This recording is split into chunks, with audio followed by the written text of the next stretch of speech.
And we're live, I guess. Hello, everyone.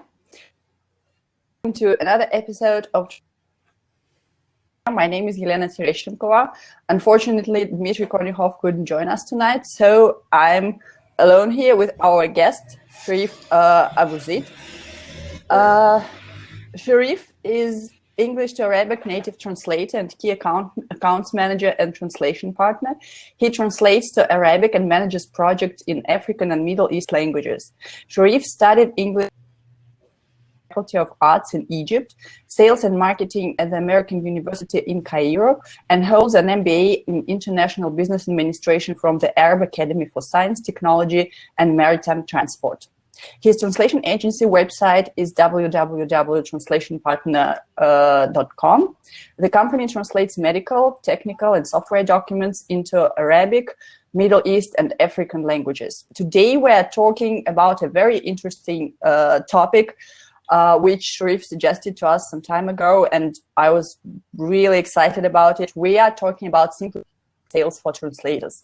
Sales is something that very few translators I know like or enjoy. I hope today's conversation will help change our attitude. So in this episode, you will learn the differences between sales and marketing, what sales strategies we can use, what tools can help us organize sales, and much more. And we'll naturally ask questions. You can ask us in the chat box on the right-hand side of the screen. So please don't hesitate to ask questions. But before we jump into the topic of our conversation, I just have to say our amazing sponsors at SmartCat.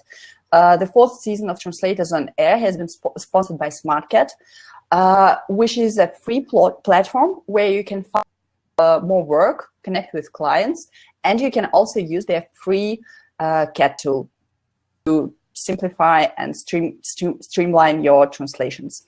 So if you are interested in all of that, you can check out their website by clicking the green button below this video if you are watching live, or the first link in the description if you are watching it in the recording. Or you can just go to their website at smartcat.ai. So we have quite a few people here.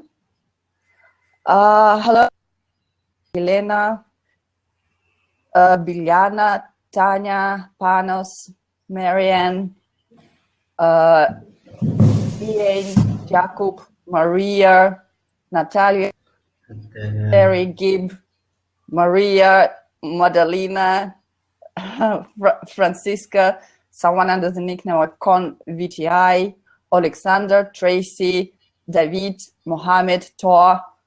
I guess that was just Dmitry. So I hope I haven't booked these guys. Glad you could join us. So now over to you, Sherif. How are you? Yeah, I'm just fine. Yeah, this has been a very long introduction. Yeah. But a very comprehensive one. So if you allow me, I'd like to start with the difference between sales and marketing. Yeah, but could you please tell us a few words about yourself for those who haven't seen our previous episode with you during our previous season? Yes, maybe what you do, how you came to translation stuff. Okay, my name is, as you introduced, my name is Sherif Abuzid. I'm a native speaker of Arabic. I live in Egypt. I have been working in translation and localization for more than 10 years. I started as a freelance translator, then an in-house translator for 3 years. Then I started my adventure in freelance translation. I founded a translation agency. After that, a small office run agency where we translate mainly into Arabic and other Middle Eastern and African languages. I have been studying sales and marketing in different coaching centers and universities, but recently I've gained my master in business administration, international business administration, because I believe that freelance translators shouldn't only focus in the technical part of their career, they should also focus in the business skills. If you want to work in translation business, and we call it business, not only translation, if you like to work alone or independent from other companies or don't like to work as an in-house translator, you need to improve your business skills so you can advance in your career. So I started by studying some business courses and sales and marketing. Then I decided to acquire more knowledge because I want to found or establish a team or an agency. So I had to acquire skills in human resources, international business administration, project management, and other stuff. But my major was in international business administration, as we work in an international environment and we work with different cultures and backgrounds. I started this major, so I learned how to deal with people from different cultures and how to hold meetings and define goals for them, though they have different cultures and backgrounds. Now I work mainly as a digital marketing, and I work mainly in sales and digital marketing for our company, TranslationPartner. So my main concern will be in sales and marketing. But you also do sales, right? Yes, I do sales. Yes, actually, I can daily basis. I do sales because we are a small company, so I have to do both roles. I know the overlap sometimes, but today will try to dissect them and separate the definitions and explain them in how they are different from each other. Yeah. So, and how are they different from each other? Okay, let me first affirm that this issue of misconceptions or overlap between the two approaches is a very common issue. What we will try today is to simplify the differences between them, not going into details in marketing, but maybe go further into details into sales. So let me explain first about what is marketing. Marketing, they define it as you try to offer a value to your customers. As translators, we try, but let me focus here in two terms: value and customers. The marketing process itself contains these two terms. The marketing process is you try to find a segment in the market that needs your services, and you target them, and then you position yourself in this segment. So in marketing, we have 3 steps: segmentation, targeting, and positioning. Segmentation, you try to segment to define different parts or targets of the market. For example, in our industry, you may have you can segment the industry into legal, financial, medical, and other stuff, technical, literally, or you can segment the industry into local or and international clients. There are different classes of segmentation. What you start in this process is that you choose a client avatar. Okay, you choose a segment in this process, in this step of marketing. Then you move into targeting. You define a target market that you will serve, that you can offer a value to this target market. Then you try to position yourself in this target market as a problem solver. Okay, you try to write or to depict an image in the mind of your target market that you can solve this problem. Until now, there is no sales going on. Okay, sales happen when there is an offer that offer you when you try to offer your client something in return for money, or your client asks you to do something. The common misconception is that promotion is marketing. No, promotion is a part of marketing, but to promote yourself, to promote your services, first you have to do some steps, like you have to segment the market, you have to define a target market that you will promote to. So promotion is, like we can say, it is the last step of marketing. Once you promote your services, and when a client tries to interact with you, or you try to interact with the client or communicate with the client, hence starts the sales process. When there is an offer, there is a sale. There is a sale. There is a selling process going on. It may not end into a sales or into money or into turning the client into a customer, or turning this lead or potential client into a customer. But still, once the interaction between you and the client starts, as you offer your services, you offer your pricing, here starts the selling process or the selling step. So maybe I'm not sure if I make it clear. Yes. Basically, the main difference between marketing and sales is that when you are defining your target audience, trying to give value to your customers and so on, that's all marketing. And when you start to communicate with your client, trying to persuade him to buy your services, right? Yes, here starts sales. Here starts the offer or the offering process. The sales process. Yeah. The sales process starts here. You can either start it yourself, which we will explain shortly, or it will happen because of your marketing. Because what is the goal of marketing? I think we need to ask ourselves, what is the main of my marketing efforts? Why I'm doing all this social media marketing? Why I'm posting in LinkedIn? Why I'm doing digital marketing? What is the aim of all these promotions or steps? The aim is that you turn a client into a customer. You turn a potential client into a customer. You do all this to turn them by end of the day into money, and money comes with customers, right? So once the communication starts between you and the potential customer, here starts the sales process. Okay, so the next question is, what is a sales process? Okay, I just want to repeat again that, there is always an overlap between the two processes. I mean, nothing happens then in the first step, then the other step starts. They happen at the same time. Maybe you are doing marketing for some clients and you are doing sales for others. But now I will try to explain the traditional steps that each sales process happens. Follow these 5 steps that I will explain now. Also, the steps maybe you will start with the client from step 3, or start with the client from step 1, and you will differentiate between when this happened and when this happened. The sales process has 5 steps. The first one is prospecting, and you will explain what's prospecting. Then qualification, then offering or offer, then follow up and closing the deal. So it's prospecting.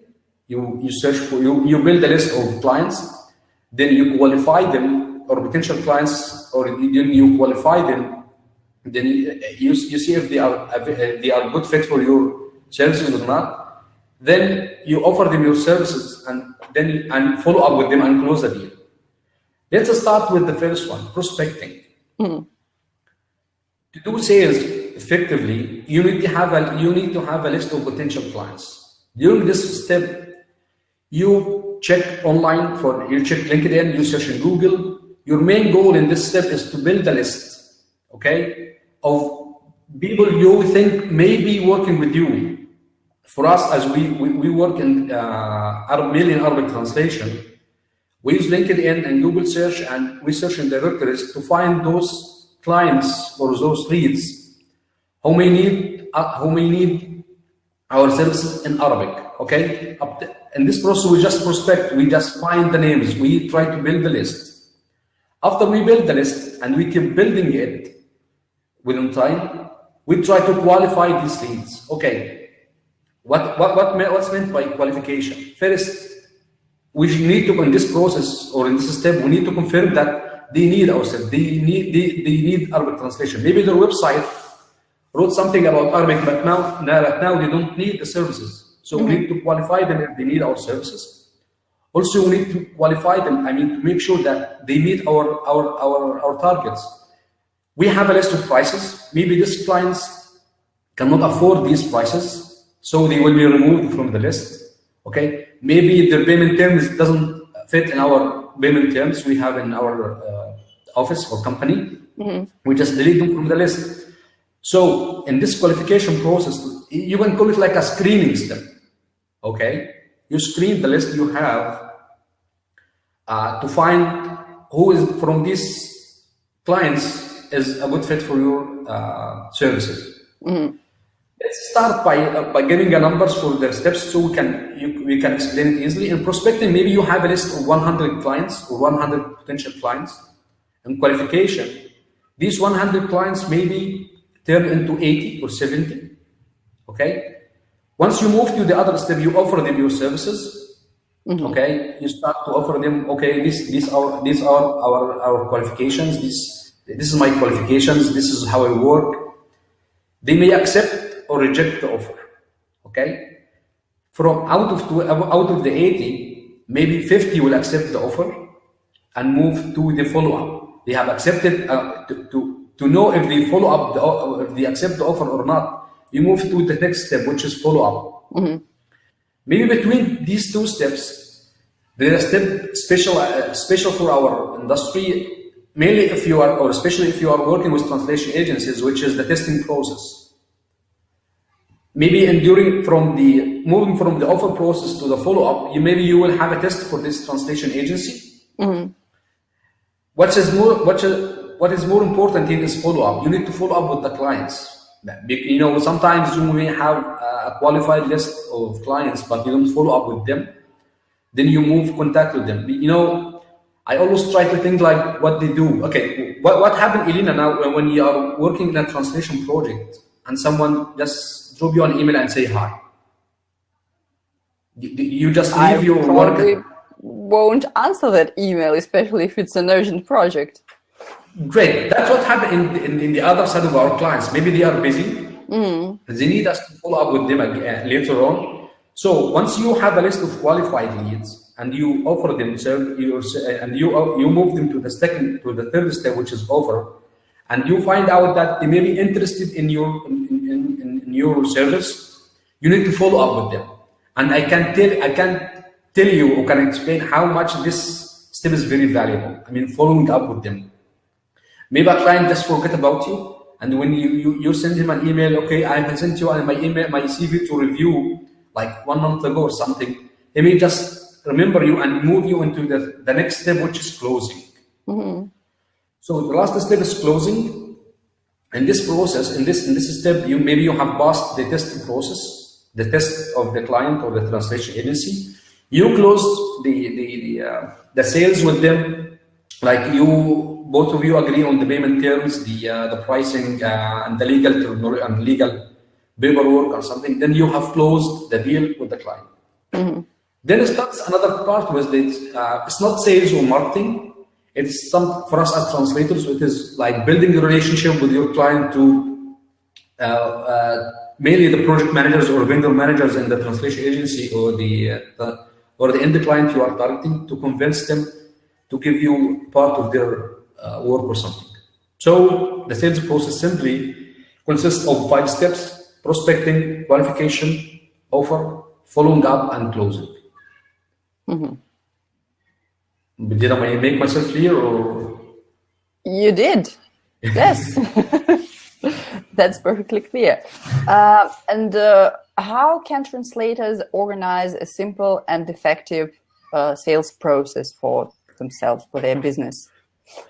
Okay, there are different tools, but I like to stress that you will have a list of potential clients.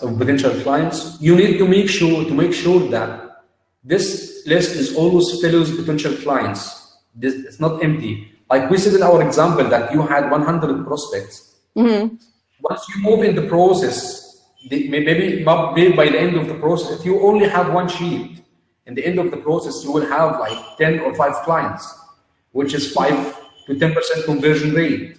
And this term conversion rate is a very important term. We'll get back to it later on. Okay? So you need to make sure that you always have a list of potential clients that you will follow up or you will target later on.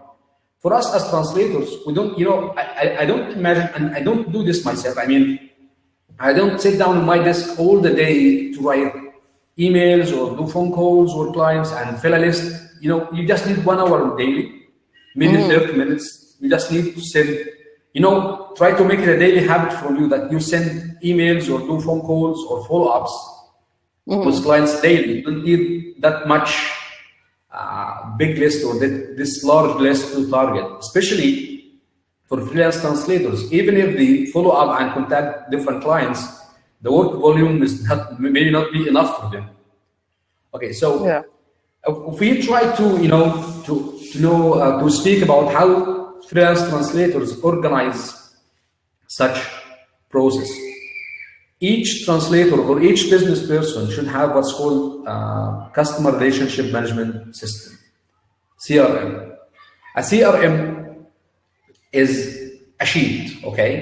It's an online tool. It's anything. It's Trello. It's any online platform or a sheet, even in paper, that you have written down the list of clients and you have written down where are they now.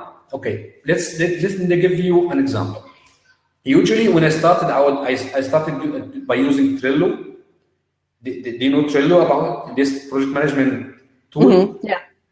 Okay, Trello, when I created a board called Sales, I had... May I interrupt you, because we have a great question from Tanya, and it just concerns something that you've just spoken about. How do translators even find 100 prospects? Are there any tips for that? As I said before, we have many channels that we can check to find prospects. We have LinkedIn. LinkedIn is a gem for us. It's a treasure. I use it daily. We have the Google search. Okay. We have the translation directories, such as the ATA. Okay. All these directories, they include different names of customers that we can target.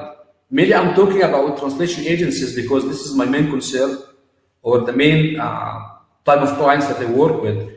But this also goes for if you work with end clients. I mean, maybe you go to events directories, you go to the business directories. Let's say you mainly work with legal offices or legal companies. If you work with direct clients, you will have a legal association in your country where you will have a list of these legal companies who work in legal, who may need your legal services or legal translation services. So finding a list of 100 prospects, it's not that hard, because we have many online directories we can search and find names for potential clients. Mm-hmm. Okay. So, okay, back to the question. Go back to the process. Yes, how to organize this. Okay, simply let's forget about Trello. You can have Google Sheet, okay, where you classify the clients. This is what will happen. Okay, I will have the clients in a list, in a column. Okay, and in the second column, I will just write down the step where they are. Are they in the prospect? They are still prospects. Once I have a contact with them and they are qualified, I will just mark them as qualified. Okay, mm-hmm. And then I have a note beside their names saying if they are any note like who is my contact person there, what was the reply. Okay, but also you can have a project management system like Todoist, which I'm in love with. I have it on my phone, on my laptop, and tablet, and everything. Todoist is integrated with Outlook, Gmail, and Chrome. You can move. You can just you can list that you can have a list of your clients in this system, and you mark them. You move them between different boards. So the organization mainly is that you need to find something where you can move clients from one step to another. Okay. And there are also different tools that I have explained in a sales guide I have written for this webinar. It's called Translator Sales Guide, which you can drop a link, Elena, and we can include it in the show notes. I will post a link in the chat box. Just a second. And we will also include the link in the show notes. Yes. So basically, to have a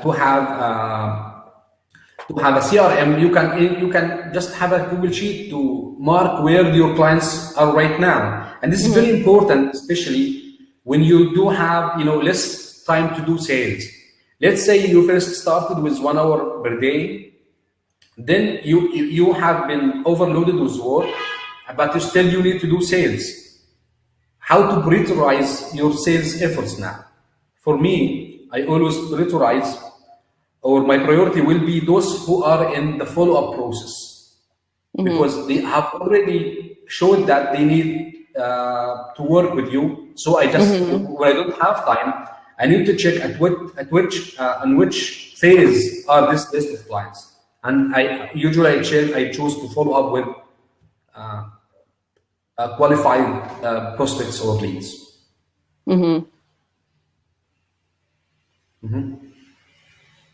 So that's basically it. So you just need some simple tool like Google Sheets or Trello. Google Sheets.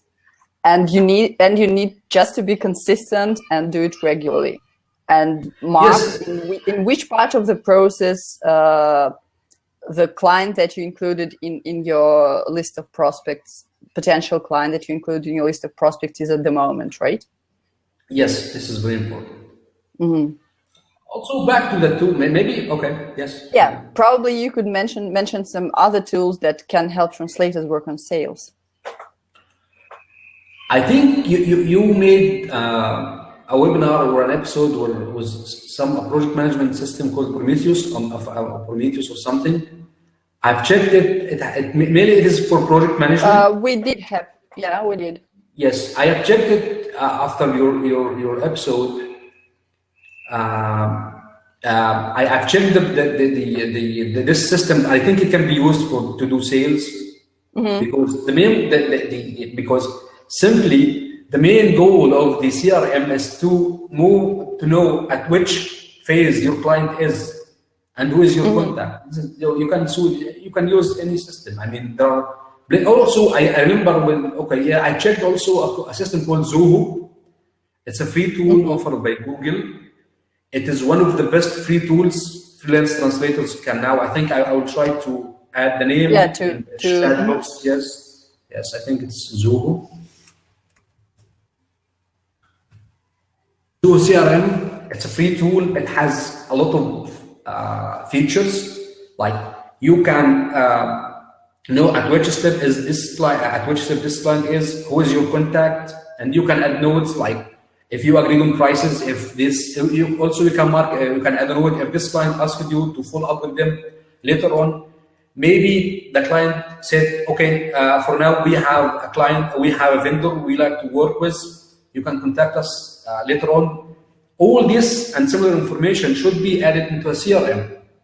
You need to have one point where you can check the status of each client or the status of each potential client. So you know what to do in the future with them. I actually think that for the purpose of moving the client through the process and to present it visually in a very visual way, Trello is a good choice. I've actually talked about it about a year ago. I think we can include it in the show notes as well. I think I mentioned in the Trello is a simple CRM tool. Yeah. Trello, I've used it a few times. It's a great tool for it has all the features we have been working with. We have been talking about. But my main issue with Trello is that in Trello you create a board and you move clients between these steps. What happens if this one board you have like more than 100 clients? I think it will be moving. You will have hard times to move down, and you move the clients, but I know it's very easy to use to move the clients. So if you need to start out, I think we can start in sales. We can start to Google Sheets, and I think Tanya have written that Sherif recently made me use Trello, and I'm loving it. Yes, I love it too. Yeah, it's really great, and it's also free. Yes. There are some paid features, but I think that freelance translators can use the version and it would be more than enough. Yes, it's amazing. We've talked about tools. Now let's talk about some strategies, sales strategies that freelance translators can use. I think methods and strategies. Is there a difference between them? I'm not sure. Method strategies, for me, they mean the same thing. Because for me, when I'm doing sales, I have two main methods or main strategies that I use.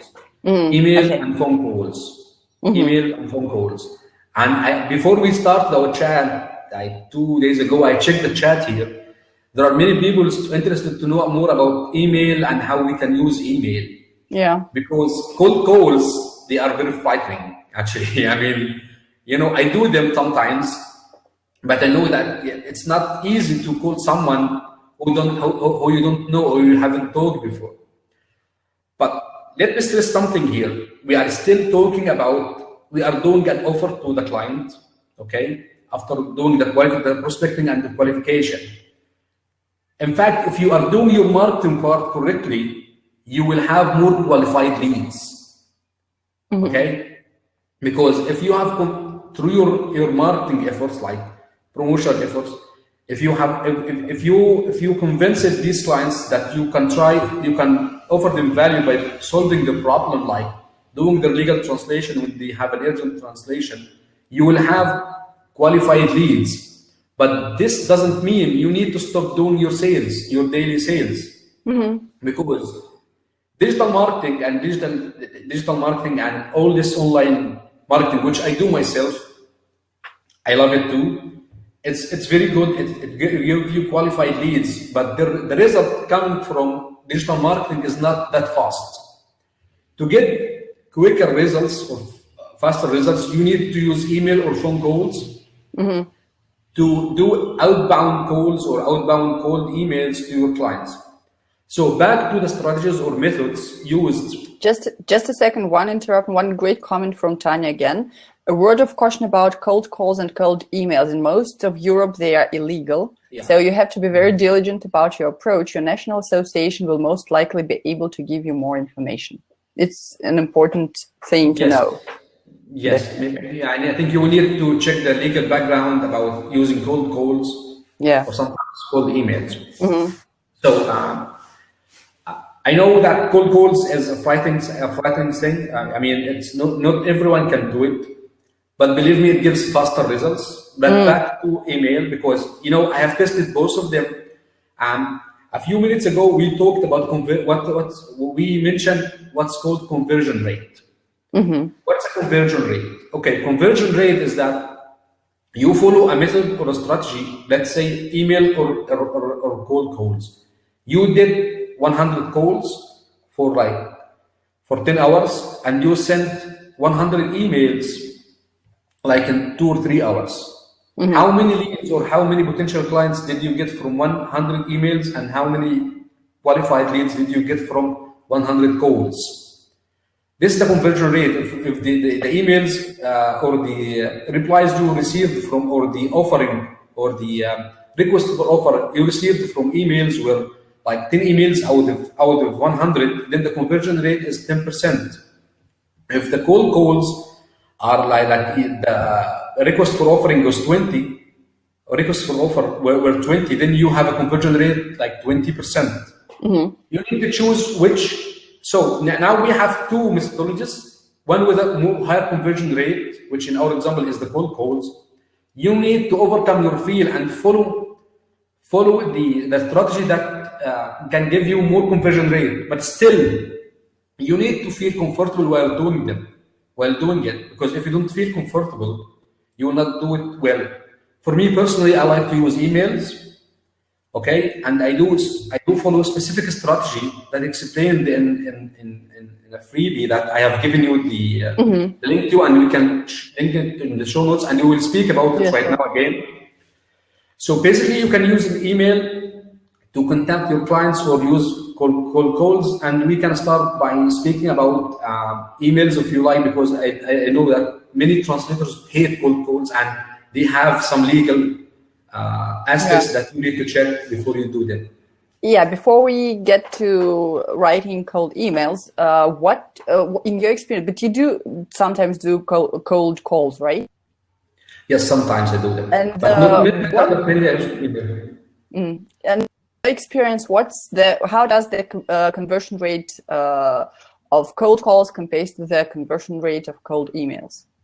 Let me tell you something. I tested them in one day because I followed them. I tested, I made a list of 30 prospects, and I called them because sometimes you call them, you don't find the decision maker, the person who you want to call, or you find a gatekeeper. But for me, out of 30 calls, I received like 50 requests for offers, and this was a very this was a very or a high conversion rate. But still, before I do these cold calls, I did a lot of efforts to qualify or to build this list. I mean, it's a little bit hard because you need to know the phone number to find out who is the decision maker there. But they need a lot of preparation. Emails still need preparation, but compared to cold calls, they are not that hard. Okay. Okay. Now let's talk about writing sales emails or cold emails. Cold emails. Okay. I'm sure that each one of us, especially those who are experienced in the field, receive emails like every day or weekly about someone who sends them an email with a subject line like professional English to Arabic with a PhD in marketing, and then the body of the email is a very long, like this length, and give a lot of information. Okay, this is not the way I do it. The way I do it is that, what is the purpose of the email? Okay, I have the main purpose of the email in the first step, which is qualifying this lead. Now I have this lead in the prospecting list or on the prospects list. My main purpose of the email or the first email is to qualify this prospect. Is he interested in my services or not? So I send you, for your emails, they need to be short, okay, organized, and they should include a call to action. And now we will explain what is call to action in our scope. Short in the first emails you send to your clients, they should be 1 or 2 paragraphs at most. You ask them specific questions. Okay, are they interested in your services? Do they ever need your translation services or trial interpretation services? If they reply back with yes or no, you move or not to move them to the next step. Maybe what I have found is that if I send an email with a short paragraph, I have a higher conversion rate if I send an email saying that I'm a professional translator and we have been working in the industry for doing more than one. I mean, accept my education background, my language services, and in a very long term, a very long email, the conversion rate of using a very long email compared to using or starting with a small email is totally different. I mean, using the small email give me a higher conversion rate. I have tested it by using tools.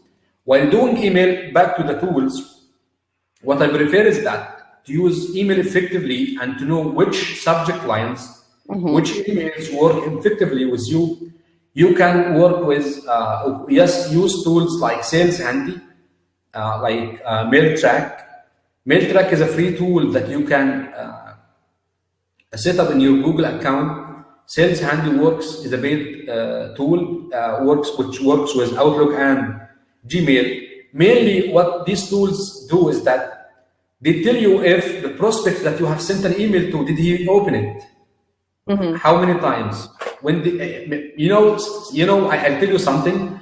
I sent an offer to a client someday, and he didn't reply until like 30 days later on. And once he opened the email, and a pop-up came into my desktop saying this person or this client opened your email with subject line blah blah blah. I was doing sales, and then I just wrote him an email. Okay, hi.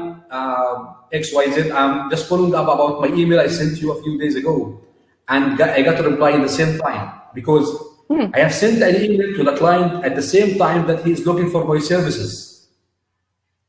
Yeah. So this timing is important. Yes. So you need to use your email effectively.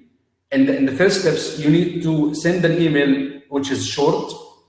You need to qualify if the client has any has a need to your services. Then if you move to if the client asks for your services, okay, if the client asks for more information about you, you can send them longer email or with your CV, but the email itself should be organized. Try as much as you can to use bullets, okay? Try to be away from the fluffy words like, I am one of the best marketing translators in the world. I mean, client need facts. Yeah. Okay, tell them how many words, how many projects. Okay, I'll always include a call to action in the email. What's meant by call to action in this scope is that always ask for something to move forward. For example, when you first send a short email to the client asking them to trying to qualify them, tell them that you work in this language services, okay, in short paragraphs, and you like to offer them your services. And if this is how you close the email with a call to action. And if you are interested, can I send you my CV for review? You have asked the question. If the client replied, you get them engaged in the process. You have started a communication. And just starting a communication with the client, getting them engaged in the process, involved in the process itself, is a very important part of the sales. Now you are talking to them. You can get more information. Okay, they may ask you, okay, send me your CV. You send them your CV. Okay, attach my CV, and you close also with another call to action. Can I follow up with you later after a week or something? Then you make other types of call to actions. What is your onboarding process? You test. I mean, always ask them questions. Ask them so that in order to stay connected, in order to keep the conversation going. Yes, this is important. You need to keep them engaged and connected with you till you move into the next step or something. So basically, in this short, don't use email effectively. Don't use long emails. Basically, use short emails. Also, the subject line. Don't use fluffy subject lines. The best or the most professional legal translator or marketing translator. Try to use 2 to 5 words, 3 to 4 words. Okay, like I have a quick question, quick query or something. Okay, stimulate the response. I mean, give them something in the subject line to open the email. Don't give them everything in the subject email. Just try to hide something so they can get engaged and get connected and move to the next step. Choose your subject email well.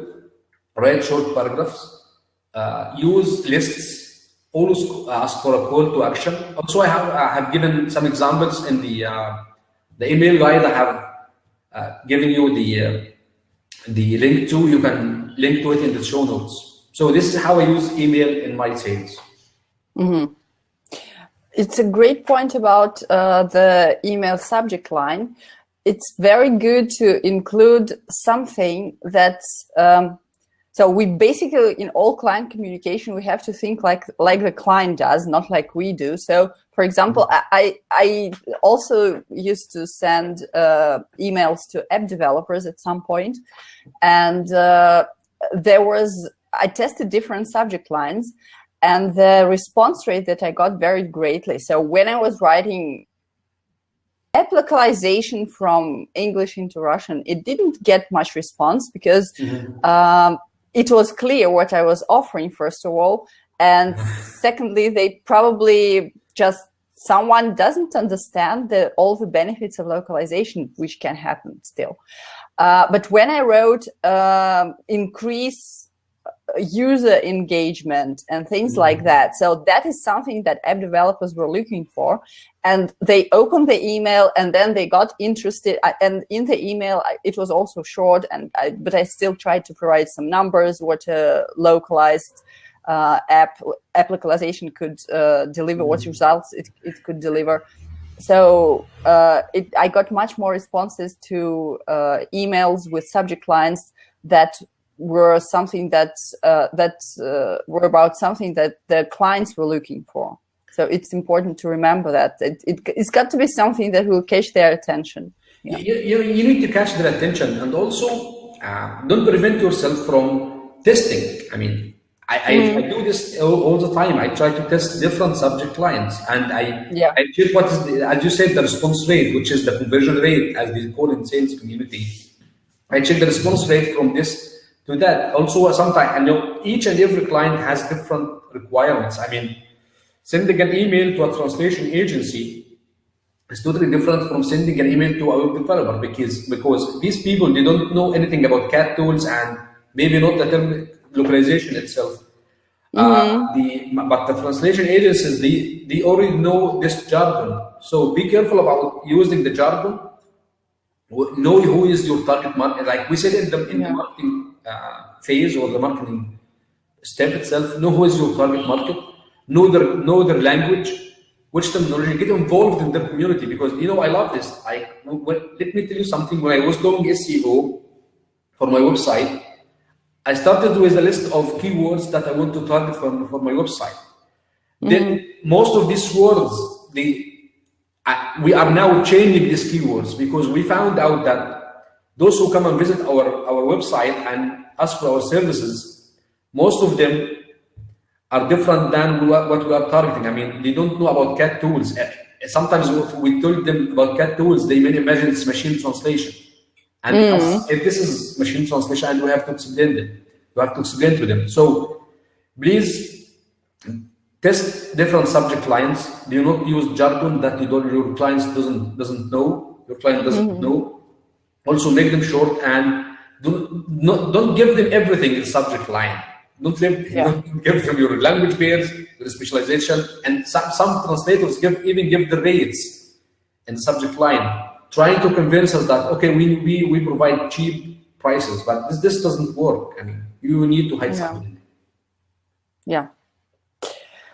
Okay, we have quite a lot of questions from our viewers today, so I suggest we get down to answering them. The first question is from Paige. She's asking, what are some things that introverts, shy people can tell themselves to get past their fears and become salespeople? And this is the most upvoted questions from our viewers, by the way. So okay, it is, what are some things that are introverts, shy people, yes, can tell themselves? Okay, let me tell you something. This is what I do when I have a moment of fears. I mean, what will happen if I don't send this email? Okay, if I send this email, I have 50 to 50% opportunity that the client may, if I send the email, the client may reply and say, I will work with you, and may reply and say, I will not work with you. Okay? But if I don't send the email, or if I don't do the cold call, I will not have any opportunity. Yeah. So if I do this, if I take this action, I have a 50% opportunity to work with them. This is usually what I do when I feel afraid of something. What will happen if I don't do this, and what will happen if I do it? Also, consider sales as an important part of your skill set. Each and every solopreneur or business owner should have.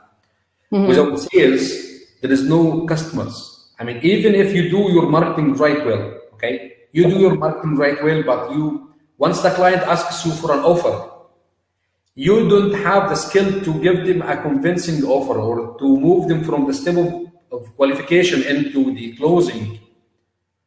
Your marketing is not working well. I mean, maybe it's working well. It's giving you prospects list, or it's giving you leads, but you are not turning these clients or these leads into clients. So not to be shy about doing something. You need to know what is the result if you do this action. Okay?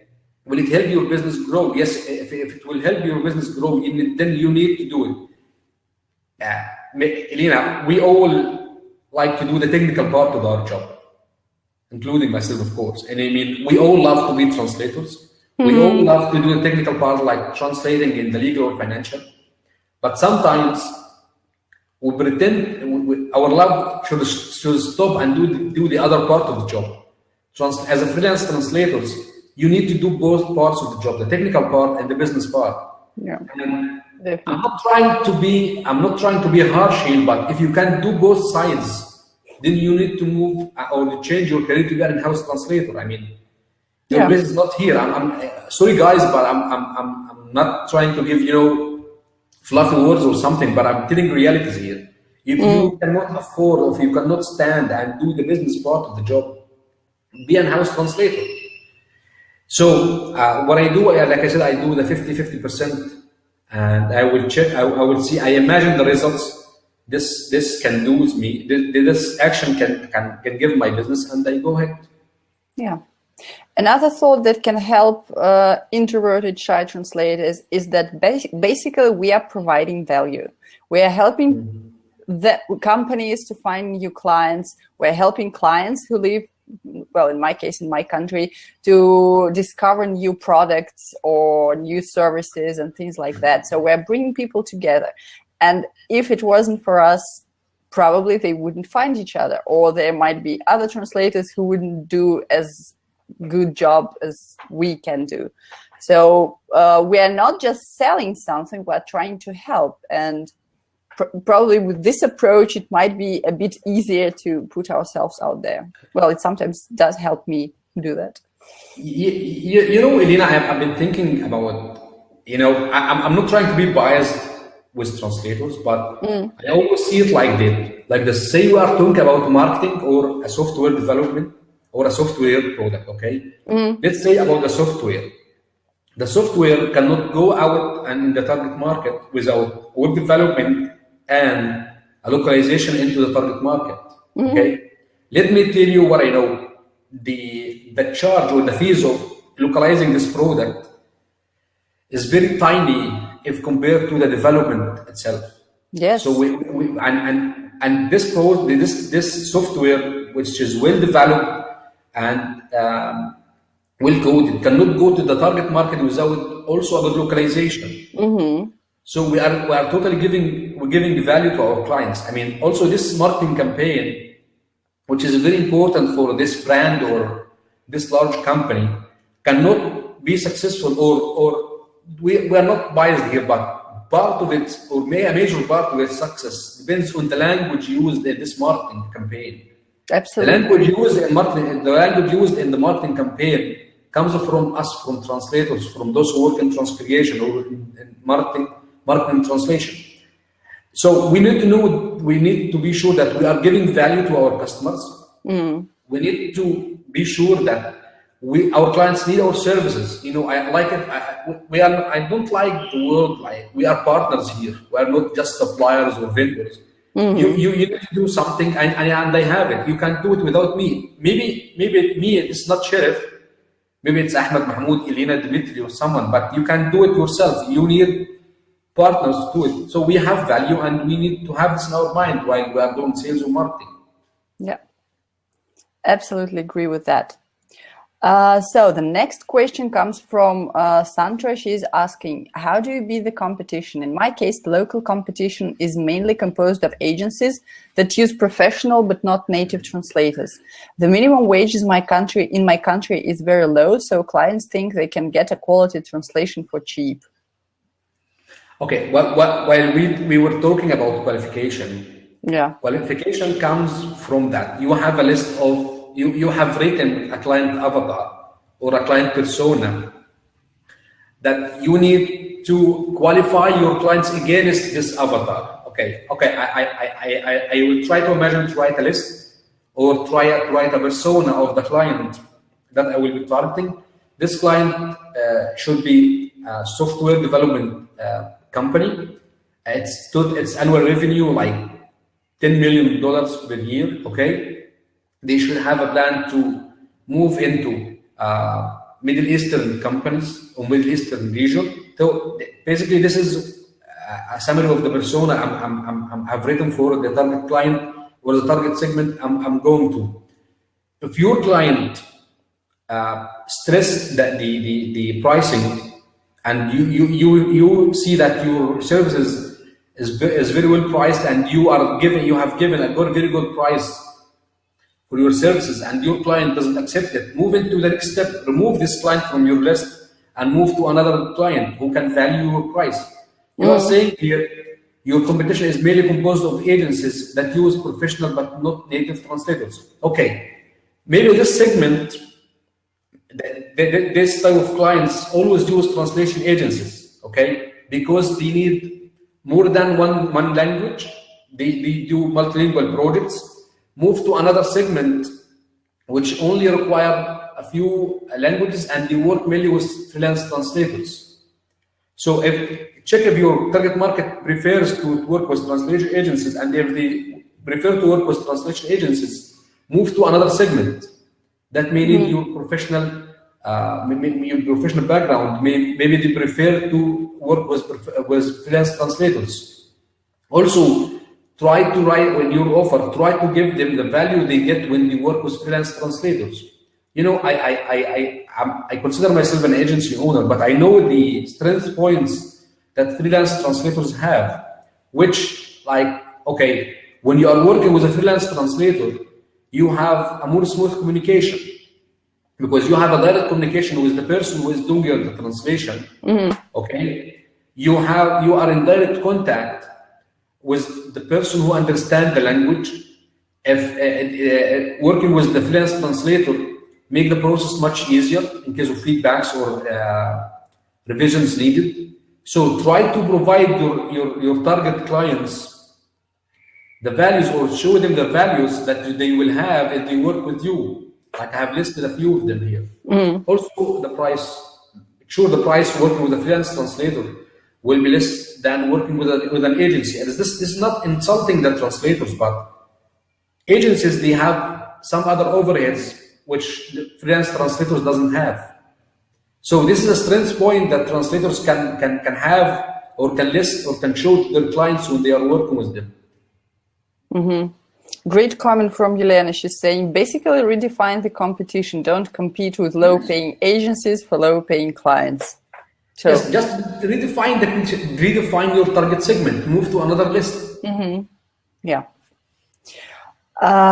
Hopefully that answered that. Well, a question from Christina: how to cold email potential clients. We actually mentioned that, but could you probably give some recap of that?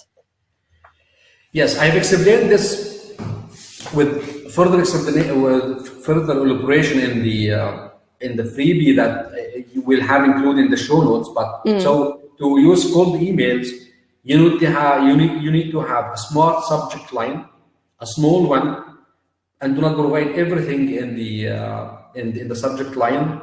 Okay, ask them a question in the subject line. Which questions in the subject lines are amazing? Like, do you offer? Do you need? Blah blah blah. Okay. Can you reply to? Can I ask you questions? I mean, this will get them engaged and make them open your email. So use smart subject lines. Use small, especially in the first steps. Yes, of contacting the potential client. Use small paragraphs, small emails. Do not give a lot of information. Always ask for a call to action.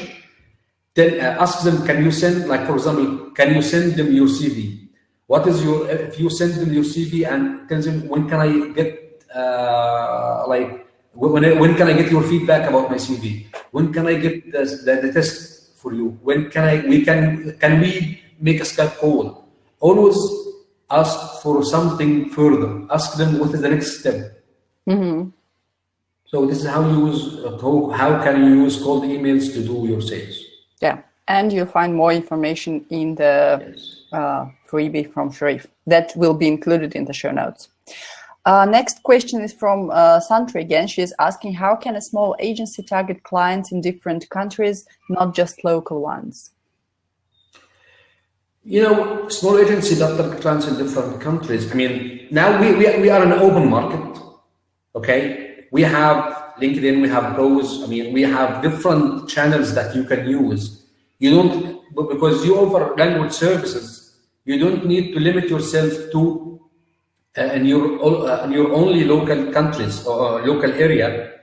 Okay, because before the internet, I the fees or the charge or the probability of me working with international clients or people in Europe or USA was very hard, because I had to take the plane to offer them my services and show them the values. But now you can use the email easily to target clients and not in your local area.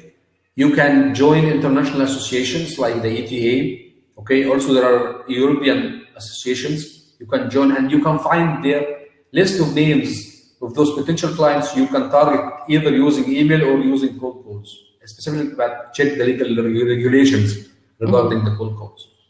Yeah. And I think the guys here in the chat have given a lot of information about using the cold calls regulations, especially Tanya and Dmitry. Yeah.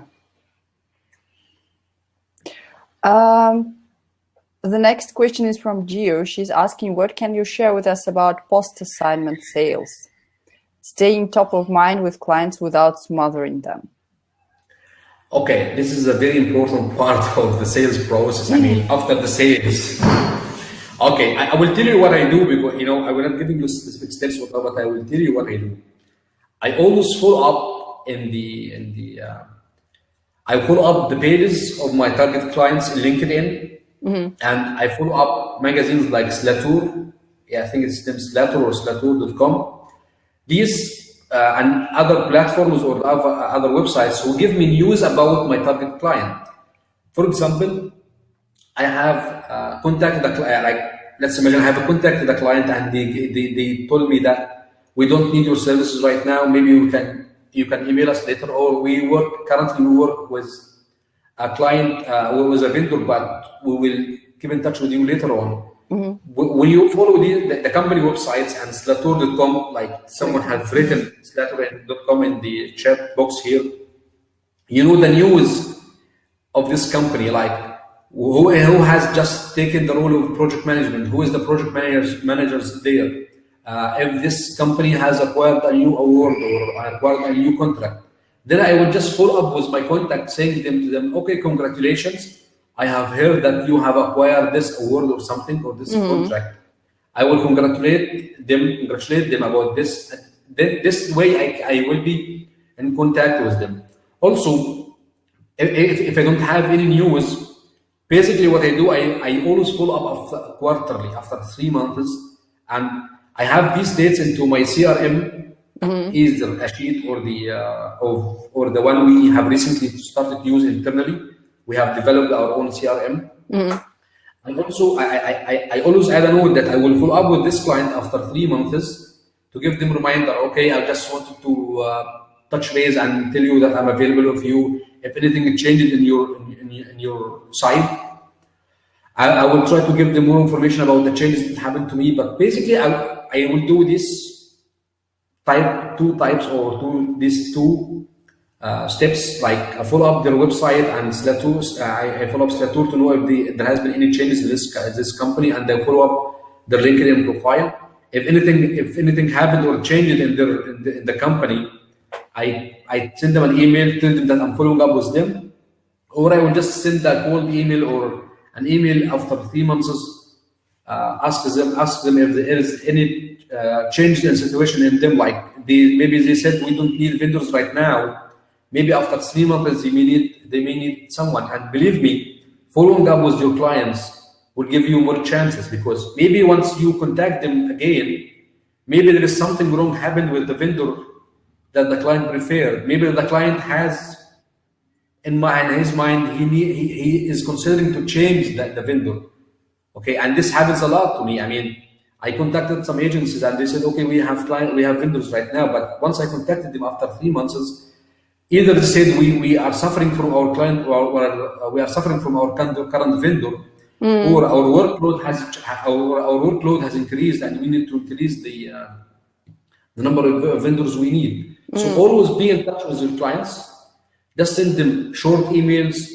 Maybe like we have the holidays coming and Christmas.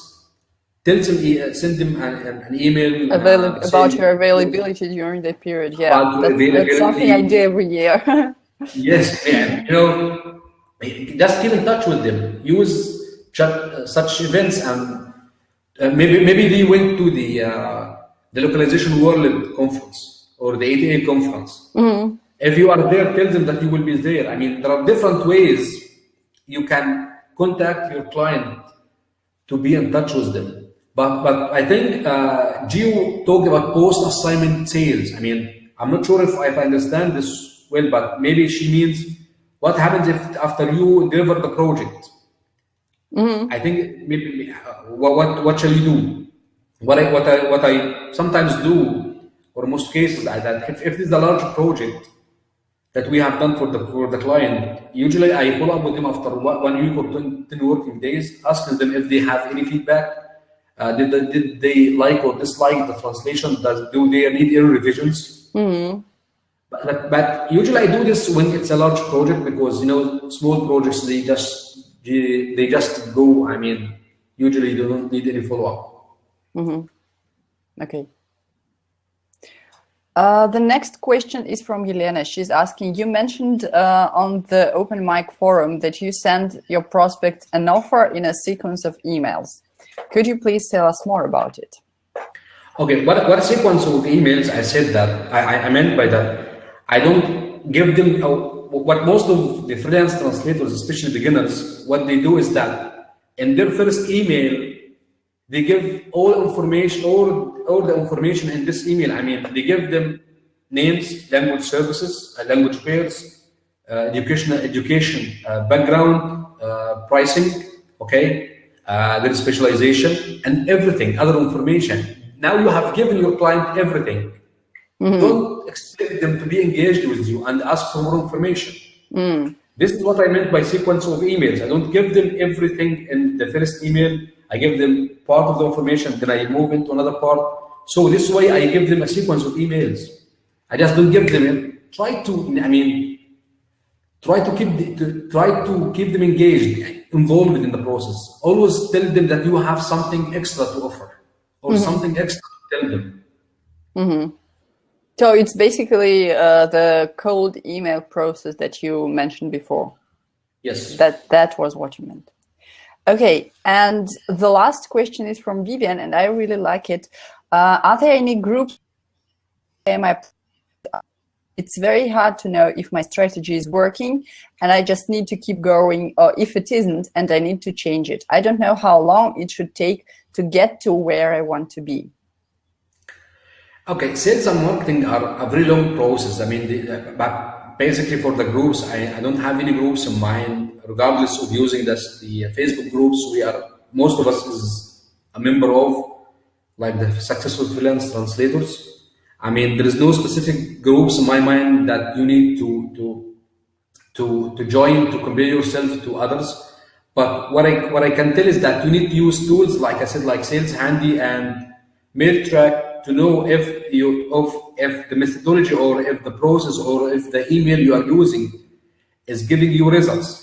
Like basically I use Sales Handy in my Outlook. I connected it to my Outlook. I know which parts or which emails have given, which emails have resulted in a lot of response rate. So I usually use tools to check if my strategy is working or not working. Also, how long. So for the groups, I think Tanya has mentioned a group in the chat box. They can check it, like it's a Darling Linguist. Yes, I am part of this group. It's amazing. They give a lot of information and they are very helpful there. Regarding how long does it take, you don't know this until you try it. You need to experiment. But like I said, some strategies give quick results and others don't. But also it depends on your personality, which part you are comfortable with. If you are not comfortable with doing cold calls, or if cold calls are not allowed in your country, don't do it and move to another methodology or way, like cold emails. But just don't expect quick results. We mainly work in B2B segment or sector, business to business. And the sales process is in this environment. It takes very long time. I mean, some companies, but not translation agencies, maybe with freelancers. Some companies estimate that maybe a sales process may take from 6 months to 1 year, and this happens sometimes. Each client has different steps and process to include you in their vendors database. Also, the volume or how large the agency or the company you are targeting will give you a hint about how long it will take to be part of their suppliers. Like if you work with a small translation agency which use a few vendors, they will, after you do their test, they will just onboard you and give you new assignments maybe the next week after signing the contract. Maybe a larger company or a larger translation agency, they have a pool of suppliers, and each project manager has a different preferred or has a group of preferred suppliers. This may take longer. Yeah. So it differs, and you have to use the tools to see whether what you're doing is working or not. And you have to be patient, right? Yes. The next question is from Tracy. She's asking, if a client gets back to you with a job and you're busy with other work, how do you go about not losing that client? Great question. Yes, very good question. You know what?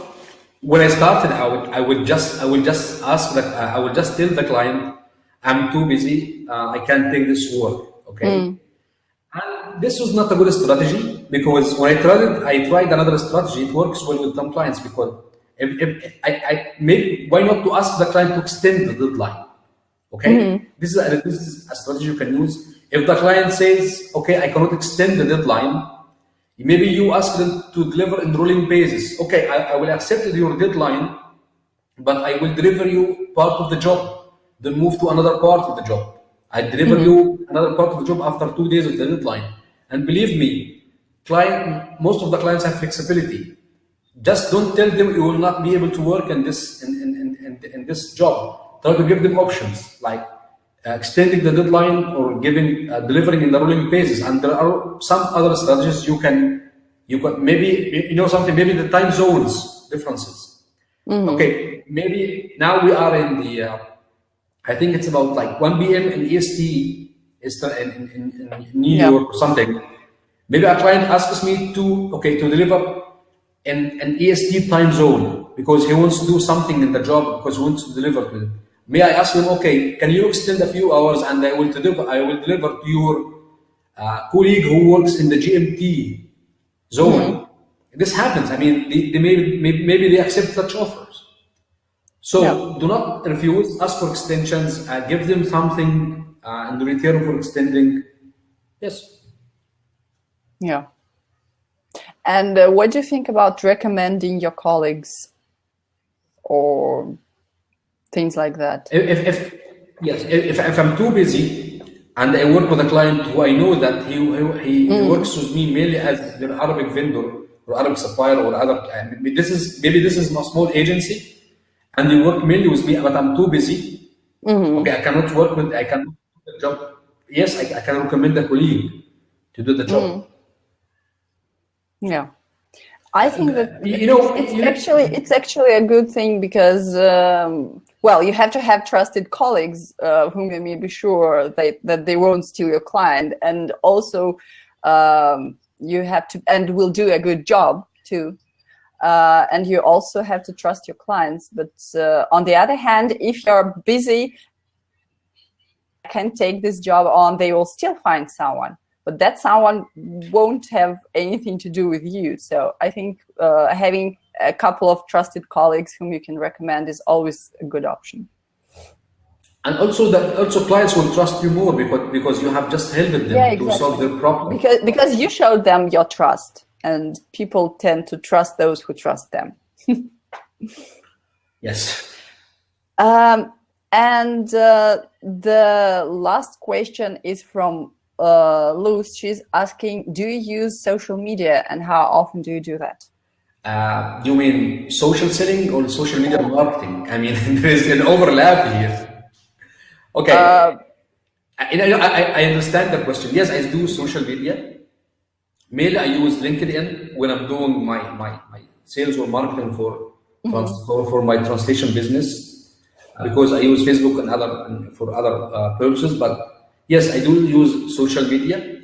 But I use social media not to market myself a lot. I do some posting and I do comment to my clients or my potential clients. I use social media for the marketing part and also for the sales part. Because what happens is that, okay, maybe I have some connection in my LinkedIn profile. I have him as a connection, but I don't have his email, okay, or the company email. What happens is that I give them the offer or try to qualify them through the email of LinkedIn. I send them a message, ask them if they need our services or my services. But I do this after a sequence of communication, because I just don't jump in and give them the offer.